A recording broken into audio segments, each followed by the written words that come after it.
สงครามมีกับระเบิดอยู่ใต้ดินที่คอยเป็นเพื่อนร่วมทางชีวิตยิ่งกว่าในหนังอโพคาลิปโตในตำนานหลบหนียังกับหนูในตอนที่แมวไม่อยู่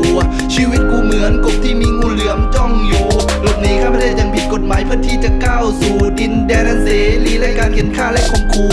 ขอแค่มีงานและพอให้ผมได้ไปที่พักพิงขอแค่ผมมีอันจะกินขอใส่ซักพักบนแผ่นดิน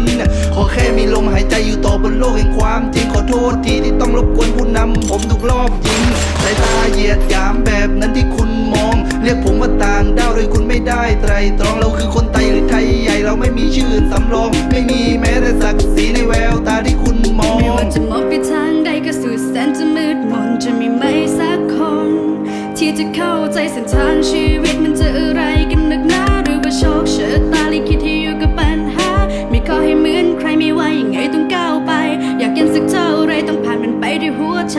ไม่เคยคิดจะท้อและไม่คิดจะถอยภูมิใจในสิ่งที่เป็นไม่มีเวลามาใจน้อยชีวิตต้องมาจมอยู่กับคำว่าปมด้อยกูก็คนเหมือนกันไม่มีใครเห็นค่าเหมือนซากอ้อยทำกลางผู้คนมากมายถูกมองว่าต่ำต้อยต้องคอยหวาดและระแวงไม่ได้สุขหัวนอนเท่าเปลือกหอยและกูเคยลุยทุกงานไม่ว่าจะเป็นรปภทั้งส่งของเป็นกรรมกรหรือจะเป็นเด็กปั๊มปตทกูไม่เคยอายใครกูดิ้นรนเพื่อปากท้องกูทำเพื่อครอบครัวทั้งพ่อแม่และพี่น้อง FACT ขอประกาศในปัตตภีให้ได้เป็นที่ประจักษ์จะเหนือหรือใต้ธรณีแฟกชุบชีวิตใหม่ให้หลุดจากสารคดีแฟกได้มอบโอกาสที่มีค่ากว่ายักษ์มณีแต่กูคนธรรมดาถือว่าประสบความสำเร็จที่มาถึงจุดนี้ได้โดยไม่พึ่งดวงหรือเลขเด็ดเพราะความทะเยอทะยานที่ล้มเท่าไหร่กูก็ไม่เข็ดถ้ากูเป็นพริกในตอนนี้คงเป็นที่สุดของความเผ็ดและกูไม่สน